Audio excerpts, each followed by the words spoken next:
right, welcome back. All right, welcome back. Welcome back to Centennial, the honoring of the revolutionary ancestor. Like I said, today we were speaking on a date, July 2nd, which is the birthday of Patrice Lumumba, democratically elected of the Congo, as well as Medgar, revolutionary fighter for the NAACP here in history. Today I'm joined with Baba Kwame Kalamata, Brother Akil Bakari, and Brother Sabukwe Shador. So before we get started, I would like brothers to introduce themselves to the audience. Give me a bit of background. Brother Akil, we can start with you. Okay, greetings. I am Akil Bakari here in Jacktown, New Africa. Um, been a member and working with the Malcolm X Grassroots Movement and the New African People's Organization. Thank you, sir. Thank you. Brother Sabukwe. Yeah, I'm Sabukwe Shakura. I'm with the All African People's Revolutionary Party. I've done work and was at one time a member of the chapter of the uh, of Friends of the Congo in Atlanta. I'm currently uh, organizing here in on the continent of Africa, and particularly Kenya. Mm. And Baba Kalamata, just a quick reintroduction. Yes, Kwame Festival Kalimara, part of the New African People's Organization, Malcolm X Grassroots Movement, based here in Atlanta, New Africa, and very interested in our support of the people of the Congo as well as the African diaspora. We know that empire has to fall, and we have to find ways to facilitate that while still making certain that our people are safe and secure, free to land. Sure. Thank you, thank you. So before we get started, I want to introduce. Before we get started, I want to go ahead and make sure that everybody, while we're here, right? 100 years ago, which Lumumba, like everything goes both these men fought for sovereignty of the land, liberation of people, unity, and Pan African conscience. So, as we know, both of those gentlemen lives came to an end abruptly through assassination. Um, so, as we remember the struggle that they went through, the infantry story of who these men are, we like to get a perspective from the elders as to what does this 100-year centennial mean to you? How does this connection, to better yet, what do we want the new generations to understand about the importance of this? The water you take.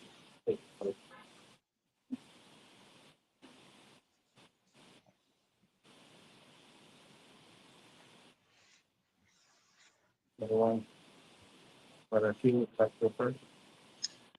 Sure. Being here in Jackson, where Brother Medgar was based and base of operations and already did his work. Um, it's extremely important that not only our young people, but all of us understand the continuing legacy of struggle that both these men typified. I was extremely interested in Medgar's internationalism, which I don't think has been explored uh, widely enough. I think him understanding and connecting the struggle in Mississippi to the international struggle and the anti-colonial struggle on the African continent during that day, particularly in Kenya, as he studied the Mau Mau Revolution and incorporated the tactics of grassroots organizing amongst his people, and also understanding the need uh, for self-defense. Here in Jackson, as the New African People's Organization, the Malcolm X Grassroots Movement, began its work in the late 1980s, when I became a part, we actually organized out of a community center that's named after Medgar. And Medgar's work also encompasses in the importance of young people and organizing young people, which he did. Um, but again, I think that the linkages between Africa and Mississippi and the internal U.S. empire and the struggles that we continue to have to deal with today, uh, the continued turmoil and chaos that's being fomented in the internal empire and on the African continent, the lessons that Medgar and Brother Patrice Lumumba left us is extremely important as we pass it on to our young people. And appreciate that.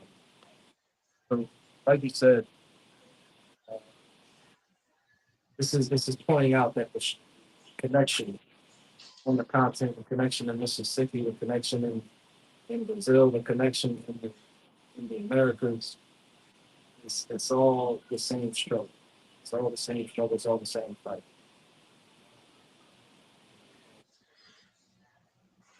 Look Yes. to the future. As we look to the last 50, 60 years since these men have been assassinated, one of the biggest things I see that people are not connecting with the fact that this whole thing, whether it be stripping of our people from their land on the continent, slave trade,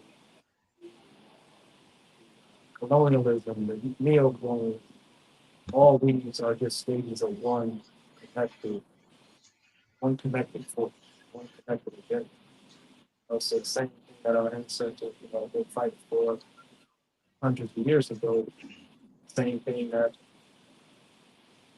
the great Patrice Lumumba was fighting for 1960 is people ahead today as we look to the current state of the economy. Same thing that Medgar Evers was fighting for during his lifetime is still coming to us today, still dealing with it, still dealing with the so-called leadership that doesn't value who we are in this country. So I just want to continue on with one of the elders. If you answer this question, well, how do we how do we ensure that the legacy of these men continues to live? If you either you like to take that, please. Okay. How do we continue it? It's Yeah. it's okay. We continue it. We could through organization, because that's what gives us the opportunity to pass on what we know, connect to what is new energies that come about out of those who join the organizations. But the critical thing is organizations tend to have organizational memories. They help us not forget, help us not really uh, start from the beginning and believe that every time we see a phenomena like a rebellion here or a rebellion there, that somehow all this is new. It's all brand new. But it's if we are experiencing serious rebellions in the last few years here. People in the streets, a lot of people in the streets. Hundreds of thousands, thousands and thousands, maybe even a million people in the streets here in Kenya. But it's important to understand that this is has to be. You have to understand the context of how we got here. You need to understand the context of those who fought before us. We have to understand that how the Land and Freedom Army, uh, known as the Mau Mau, came about, what they did, what happened, how were they suppressed, how was that struggle, uh, how did that struggle uh, get to the point in which a neo-colonial government was put into place instead of those who shed their blood for the liberation of Kenya. So we have to understand that. I think we have to understand history, and the only way to do that is through organizational.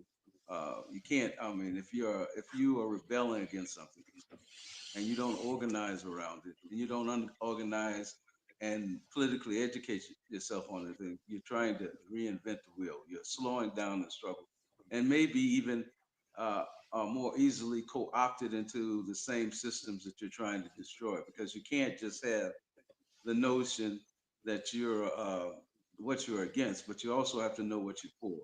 Because if you don't know what you're for, can you really uh, reach the goals and objectives that you want? What's holding you back? What are the things that you got to demand? I think that this is what became very clear as Lumumba was, moving through his processes. Lumumba processes taught him. He was learning every day. He was becoming to understand the struggle. When he was able to come to the All African Peoples uh, Conference in Accra, Ghana in 1958, he became more clear about the struggle, because there were organizations there, organizations that were carrying out revolutionary activity all over the continent. There were organizations there for him to learn from. There were networks for him to become a part of. So I think that is what I would say is what we have to continue, to network across the continent, across the world, with African people and people of the global South that are fighting to end imperialism. And once we understand that imperialism of today may have a different face, it's rooted in the imperialism that took us, as enslaved us, and started capitalism, and rooted in uh, the colonial era and the traditional colonial era and settler colonial era, in which that enslaved the continent and enslaved our people in the Western Hemisphere. So I think is that way, that organizational structure is the only way we can continue to struggle in a conscious way. People will always rebel against enough tyranny, but if they are organized, they can take that energy and and take it in an organized fashion, can learn from the errors and the successes that we made over our brilliant and historic resistance. Yes, sir. Thank you. Thank you. Very, I mean, everything you said is definitely on point. those of you that are able to follow and able to understand, uh, or those of you that have lived it, can attest to the fact that everything Brother Sabukwe said is hitting on, unity, building upon what our ancestors are already working towards. We don't have to start all over. It's a continued fight. So seek out these movements, these organizations that have been fighting for our sovereignty, our liberation. Thank you, brother. Um, Thank you. so I'll continue on with another um, statement. So we have, you know, we remember or not remember. Of course, I wasn't there, but back when Malcolm X was speaking at one point, and he was interrupted by a brother who, well, Malcolm X was speaking on the Congo and the importance of the Congo, and the brother stopped him and said, "Well, what about Mississippi?" And of course, Malcolm X replied with, "Well, we're not gonna." And I'm paraphrasing, but we're not gonna get Mississippi straight until we get the Congo straight. So I would like to hear an elaboration on that from one of you elders,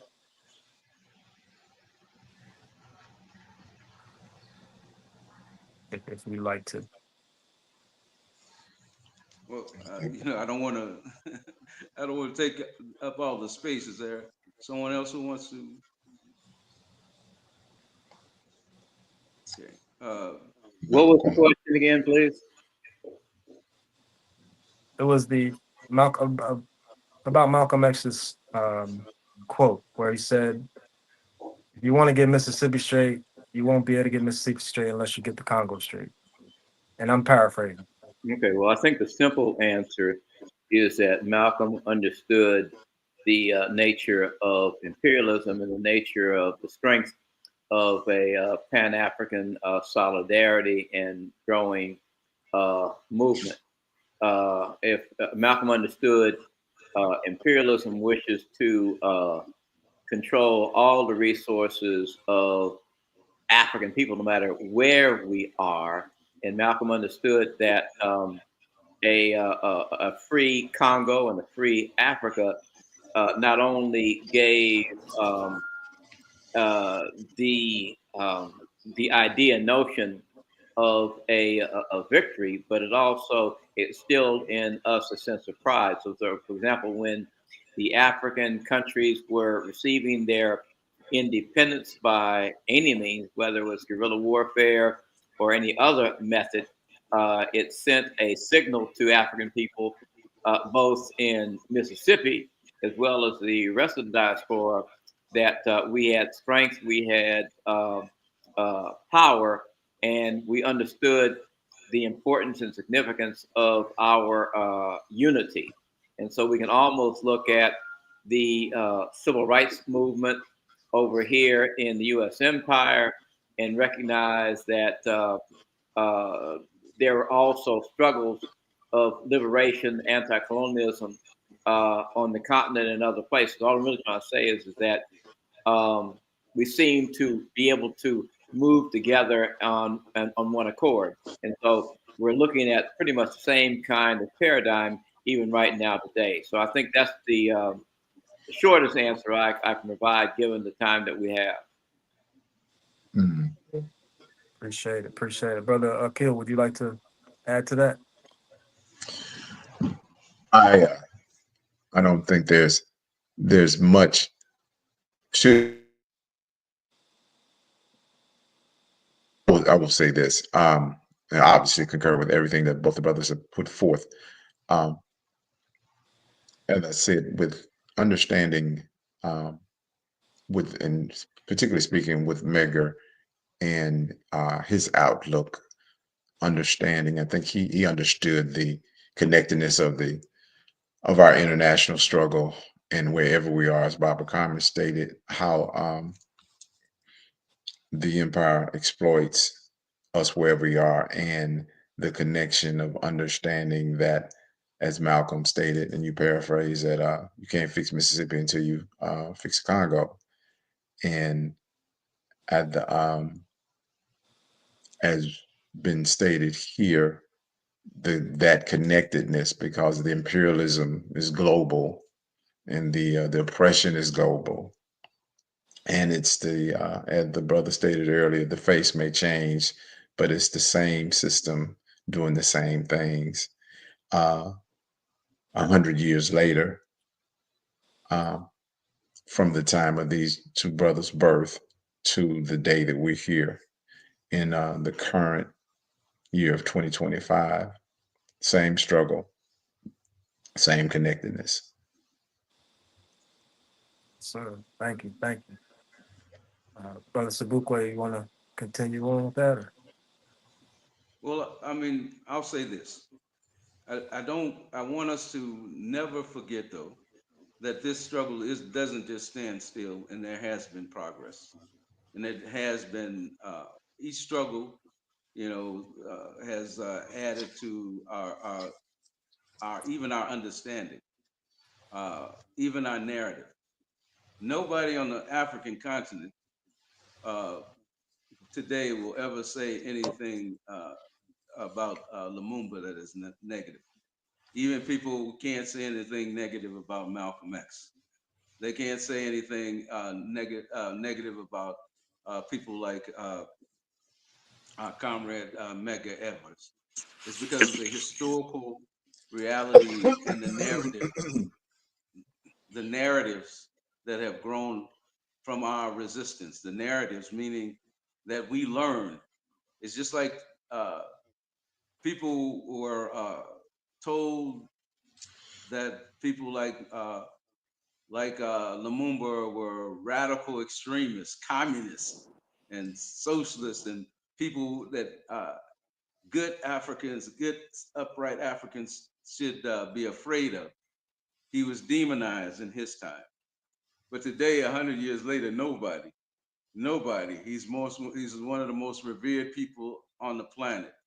So I think we have to understand that our struggle does bear fruit.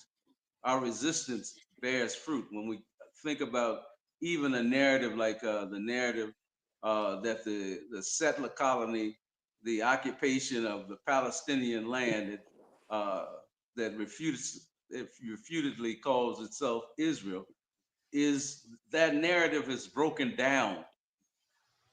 The narrative has fallen apart. That narrative has been smashed. We haven't smashed imperialism, but the growing numbers of people are quite clear of what went on in the Congo and how that our resources were taken and is still being taken. People are becoming clear that the same kind of things that we see happening to to the Palestinians were happening on the African continent. Scores of genocidal struggles, genocidal wars against our people, attacking and killing our leaders. When we see them bomb and kill leaders in Iran, we can understand now. This is the same thing that they were carrying out, trying to kill our leaders and killing some of them, of course. And again, if we give that this example, they had in their warped minds, they had to murder Lumumba. Lumumba represented to them uh, loss of control of the resources of the Congo.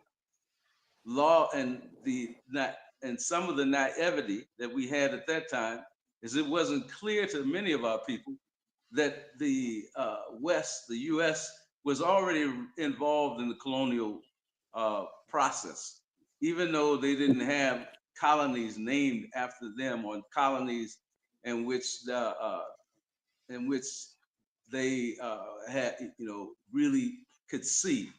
But now we know, if we do just a little bit of history, that not only, even from the very beginning in 1884 and 1885, when they were sitting down at the Berlin Conference, the U.S. was there. they're bankers, they're people who were going to help finance colonialism or take part in it in an economic way were already there. So it was clear that our struggle should always raise our consciousness, should always guide our understandings as we get forward. Because we're not only struggling, you called us elders, we didn't struggle simply for ourselves. We were struggling for the next generation, as the generation that came before us had done for us. Yes, I was a small kid when national liberation struggle was going on in Algiers and in Kenya and in Southern Africa. So but we benefited from that struggle. All those lives, all that blood that was shed to move us forward uh, helped us to understand, to have to understand what colonialism was, what settler colonialism was, how, and it's important for us to know that our struggles are not in vain. But the more, I'll just repeat this, of course, and I'll repeat it all the time. The more organized we are, the more politically educated we are, we'll accelerate our our struggle. We'll accelerate it. We'll move it forward. The narratives, like I said, that are people are more clear today. You can't tell a youth today. The majority of the youth are against the occupation of Palestine. That didn't happen overnight. In my era, there were so few of us who took up that struggle that people believed that it would never come to pass. That Palestine would never be free because there were so few of us who were fighting and pushing back against it. But now the majority of the youth are are taking it on, and it's the same thing with our struggle as in on the African continent. What we're advising our youth is to study, to get political education, to find out and understand how they got in this state. Because if you don't ever understand how you got into the how the contradictions manifest themselves or started, you'll never understand how to get out of it. You'll think that only getting rid of a president or getting rid of, going from one party to another party who share really the same values. You have to know that if you're going to take something over, you need some new values, some values that are not the same as your enemy's values. You can never dismantle as Audre Lorde said, you can't dismantle your oppressor with their tools. In my sense, when I say that, I mean their ideology, their ideas about how humans should be uh, treated. If we go in there and we don't have a good understanding about what was Medgar ever fighting for, what was he trying to overcome, what what did he die for, what errors did we make, what do we see the system of capitalism doing to us? You know, what are the results of settler colonialism in the West on African people? Why does it keep manifested in the same manifestations, counter-revolutionary manifestations, uh, keep happening? It's because we have not killed the ideology that came along with settler capitalism. I mean, settler imperialism in the United States and in the West and in other places. If we don't understand until we get rid of that, we can never really change the society.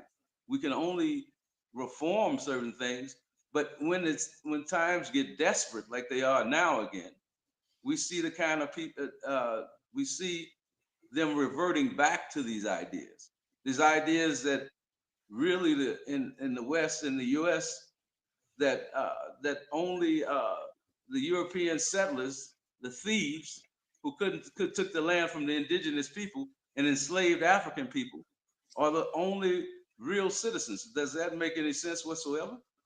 That's a settler mentality. It's an ideology And until that ideology, and we organize to end that ideology and the forces of organization around that ideology, we'll never really advance in the way that we should as African people. Just like the unfinished national liberation struggle in Africa. Cabral told us when Cabral told us Cabral said that you don't have national liberation unless you return to the state in which you control your means of production, your way to produce. You can't have it if you don't take back the land that was taken from you. You can't have it unless you start producing the things you produced before the colonial forces took your labor and decided to produce what they wanted to produce for themselves to make money. You have to take over those means of that. So national liberation has not been completed in Africa and most of the global South. And this is where we have to be clear. Not just what we're fighting against, but what we're fighting for. What will really give us liberation? And being able to not think of imperialism as some kind of magical thing, but understand exactly what it's doing, how it manifests itself. What does it mean today in the Congo that after all this time, the Congo still doesn't really control the resources of the Congo? And they're not producing anything from those materials in the Congo. Unlike what they did when Nkrumah was in Ghana, when hundreds and hundreds of industries were opened up. All that gold and diamond and uranium and all of those coltan, why are they not trying to organize themselves in the Congo to produce, not only dig up those minerals and give them away, but to use those minerals to produce something from the Congolese people? So the Congolese people can be trading their goods and services and benefiting from them, their goods and services. This is what I'm talking about when I said we have to use history as a weapon, as Malcolm said. Because Malcolm is one of the people, even though this is not about Malcolm, Malcolm is one of the people who allowed us to see Lumumba, to see the struggle in the Congo. He spent his life trying to not only show us about the Congo, but Africa in general, to clarify that we were the same. He said there was no difference. When you talk about it, if you want to use the term African American, that you weren't just talking about Africans in the U.S., but in Brazil, but in Colombia, and all the places and spaces that we were around the world. This is what he did. He was, and this is what we have to do. We have to change the reactionary narratives. We have to make the connections between the past and the present, not to go back to the past, but to be able to define what advancement is, I should say.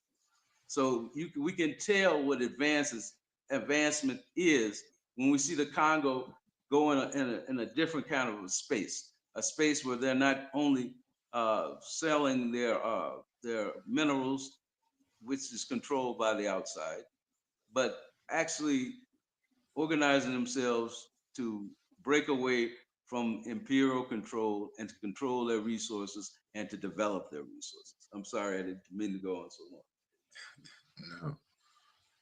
No. No, thank you, sir. Appreciate that information, definitely. And I want to speak on a couple things that you brought up. Of course, number one, organizing and education. If your children are not getting educated uh, about our history, about the political landscape that they're currently in and why we're in it, then you are doing them a disservice. Um, we have many uh, there are many resources for you to connect with if you would like to. I'm going to go ahead and put my email up for those that are interested in education for the youth, whether it be a Saturday school 1 day a week, or whether it be homeschool co-ops, uh, that we work to connect with our brothers and sisters on the continent, specifically in the Congo, uh, throughout the year. So please reach out if education is something that you're seeking and that you want to be able to make sure your youth have. The reason I say the youth is because, well, those are the ones that are going to be brightening our future. Um, you know, time is passing, time is passing. So we like the enemy, we need to be looking 7 generations, 8 generations, 10 generations down the line at the world that we want, at the world that we want to make. Another thing you brought up was those organizations that are already working. All right. Once again, we work with organizations in the Congo that are working for liberation. They are working to make sure that what comes out the land is utilized by the people, is made by the people, manufactured by the people, and and the people benefit off of it.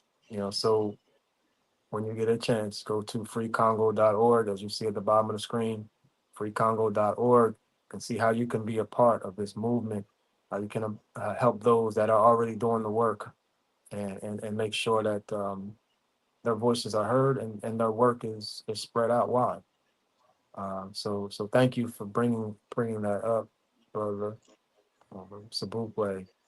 And again, thank you to um, Friends of the Congo, and all those that work in Friends of the Congo, and all the grassroots organization, Malcolm X, grassroots, uh, or the All African People's Revolutionary Party, all those that have been doing the work, the SNCCs, the different groups that have fought for African liberation.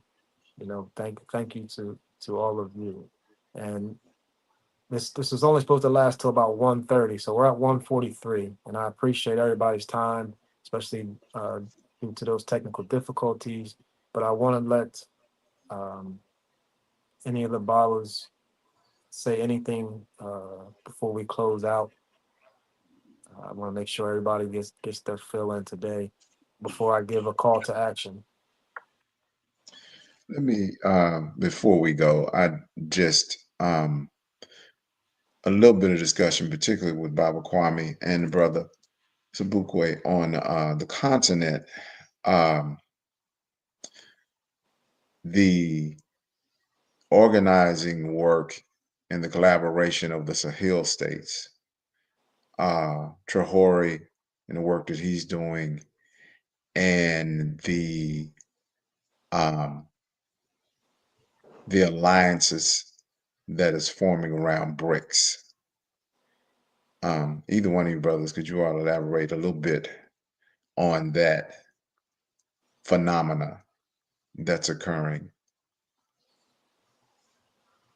Okay. Did you want to say something on it, comrade? No, you're on the continent. You're the best. You on Okay. the Okay. continent, so you get it. Okay. You All get it. right. We get it. Okay. Okay. Let me start with maybe let me start with the latter. Let me start with BRICS. I think we have to understand that BRICS is an economic is largely an economic uh, organization or Mhm. alliances, and there are many different kinds of ideological tendencies in BRICS. Of course, organizing a bloc that is not totally controlled by the West helps uh, to fight back against the kinds of sanctions. It's because of BRICS being there uh, during this some of this craziness with over the last few years with sanctions on different countries or hundreds of countries, and sanctions on BRICS nations, like sanctions against Russia, and sanctions of trying that the kind of nonsense that that Trump administration came with these crazy kind of tariffs and that kind of thing, uh, was less effective. People were affected, but less affected because of BRICS and trading and not using their own currencies to trade and using other ways to trade and to get around using the U.S. dollar, which controlled uh, 70% of the trade in the world. Uh, Mhm. and what we have to understand about this is that you get you had to go and find U.S. dollars, and where if you didn't have U.S. dollars, you had to go and borrow U.S. dollars. So when you borrow the U.S. dollars, now you got to pay interest on those dollars. You also have to pay service charge through the U.S. banks. That's the only reason the U.S. dollar it was is valuable. It no longer has any productive capacity behind it because the U.S. was uh, mostly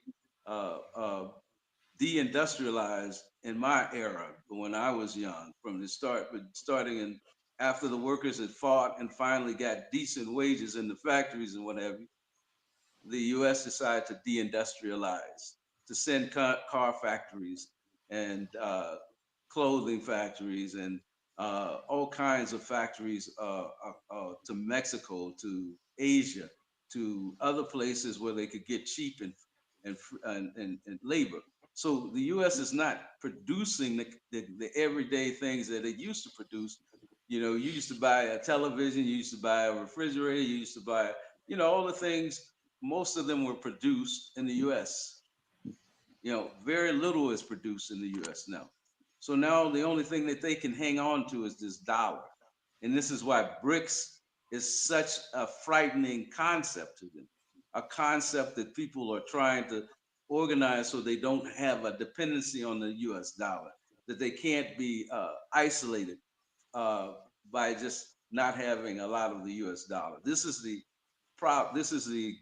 good thing about BRICS, but we have to understand that because it's not a monolithic ideological arrangement, uh, flare-ups are going to happen between countries that are in the same organization, or because they don't have the same ideology. You have, you have communism or you have a communist regime in the United States. You have a monarchy in Sudan. I mean, in Mhm. Saudi Arabia. China. You, Mhm. yeah. So there's a. Okay, we're finished. No, no, go ahead. No, no, no, no, no, No, no. no. Okay. I was saying. So yeah. So that's the thing about BRICS. You have to look at it, but you can't look at it as a revolutionary force that has one ideology. You have to look at it as a tool that you could be beneficial to you if in terms of uh, competing against the role of the U.S. and Western hegemony over finances in the world. Now, on the question of the Sahel is really, you know, Sahel is very important in terms of anti-imperialist uh, work on the continent.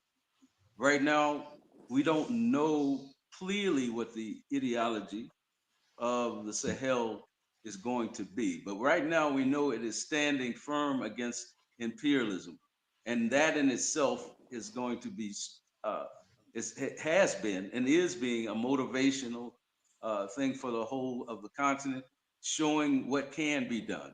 That you can expel colonial forces from your space. You can nationalize your start to nationalize your resources, learn to benefit and organize your resources for the benefit of your people. This is where uh, this example, as again, is so important. And we have to, and understand that we have to defend it, that it's ours. The same way, since we're talking about Lumumba, when those women organize themselves, those women are women artists organized themselves and stormed the UN. You know, these Africans were in the U.S. Most of them. They came. The women organized and stormed the UN when in protest of Lumumba's killing. This is the kind of thing that we have to be organized around. So whatever we should be trying to push uh, the Sahel first to the Sahel experiment across the continent, like Nkrumah was trying to. We need to uh, be willing to defend it in any way we can. We have to be willing to make sure that it doesn't collapse. We have to make sure that it becomes known by all of our youth, all of our people. So I think, but you know, like I said, we can see clearly that it resets the example, like the examples that came in the era before. Like I mentioned, Ghana, who came and started producing, turning rubber trees into rubber tires, cocoa into candy bars, so on and so on and so on and so on. Over 200 factories, build a big dam to not only provide electricity to Ghana, but to some of its neighbors. And one of the first unions, actually, like similar to what we're looking at in the Sahel, was the Ghana, Mali, Guinea experiment, where they came together and tried to work together as one union. In fact, uh, when Guinea got its independence, the French took everything out of Guinea. They said they took the light bulbs and tried to destroy Guinea. It was Ghana who stepped in and gave. I think it was my figures might be off, but we gave them millions of dollars so that they could survive the French leaving. And this is what this union does. It gives people it gives people uh, a bigger organization to stand against imperialism, because you know imperialism's mark on the world is its military. You know, when it can't get what it wants economically, it goes in militarily to subdue you. This bigger force makes it a little bit harder. It's like you know, SADC in the South, where at least they have a small union, even though they have not integrated like these, like the Sahel starting to integrate itself economically. So for us, it's a blow against imperialism, and every African on the planet right now needs to get behind it, and we watch it and hopefully it goes further to the left. It inspires and breaks up some of this imperialist cooperation in the Western Hemisphere and all over the continent. Because again, when the masses see it, when the masses see it, they're dissatisfied with the reactionary neo-colonial governments that they're sitting under. When they see someone, when the masses, like the youth, during that period in the 60s. And when they saw that it was possible to shake the empire, that the empire wasn't in defense, I mean, not unbeatable. They could be, yeah, yeah. So they, you know, when we were fighting in the 60s for liberation, you got to see now, South Africa had bases as far away as Tanzania. They were training army members and military all the way there. The Cubans sent thousands and thousands of troops to help fight in Angola, Mozambique, and Namibia. We had Ghana organizing uh, the conference for all of the liberation forces. This is what we need to do. this area, the Sahel, if it holds, it becomes a liberated area where we can do much, much more. The more liberated they become, the more we can do from that base. So it is for us a base that is developing, as they say, that could really be a game changer for us. And as it gets more members in on the African continent, uh, we can even become stronger. Hopefully, it can be somewhat of a nucleus towards building this all African People's Revolutionary Army and to fight for the whole continent, which we need, which is we have 1.5 billion.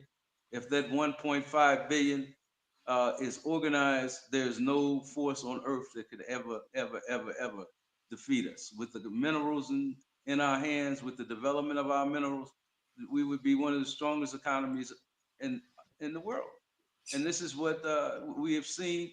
We can know it's possible because that's what people forget that China used to be dominated by little bitty Japan. Japan controlled the mainland. Hong Kong was controlled by the British, but the Japanese, that small country, controlled all of China. And now look at where China is today. But they were willing to fight. They were willing to fight for their liberation. And we have shown we're willing to fight.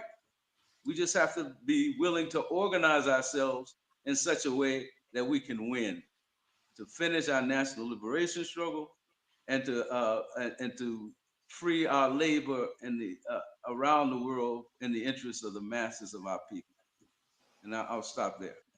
I Sure. don't know if I. Let me go ahead and jump in. And a Muslim friend of mine would always say, Brother Sabukwe, good teaching, good teaching. And I want to steal a line from Kwame Ture, and that is organized. We have to have our people organized. We also have to have our people to study. And you gave a excellent refresher in terms of the kind of history we need to acknowledge.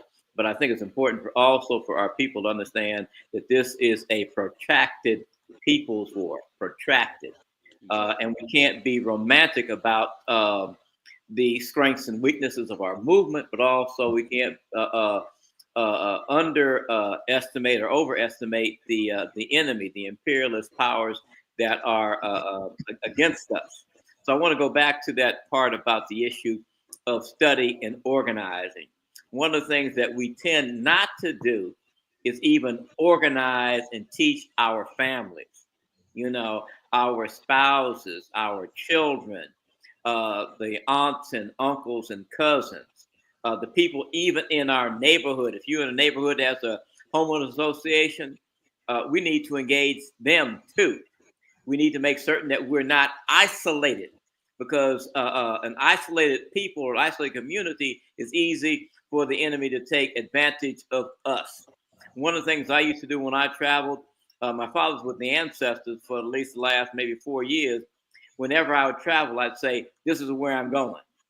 I'd also say, if the FBI comes by, you say, this is the lawyer you need to talk to. In other words, we don't give information to the enemy.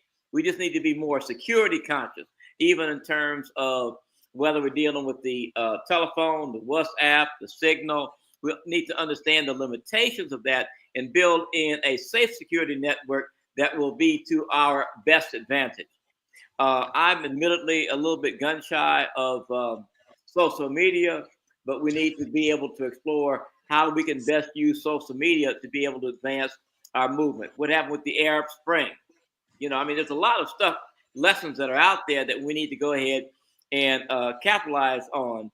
But the key thing is we got to organize, and really do deep dives in terms of dealing with the study. But there's always strengths and weaknesses, even in terms of we need to challenge our leadership. We need to, in my opinion, we need to engage our people in our neighborhoods, in our community. We need to engage local and regional government, national government, international. we need to exercise and exploit every opportunity we have to be able to share what is a revolutionary ideology and how we can create revolutionary solidarity, because we got to be able to beat this beast. And I'm going to close there and say Asante Sana. Yes. Thank you. Thank you. I Sure. think that's, yeah.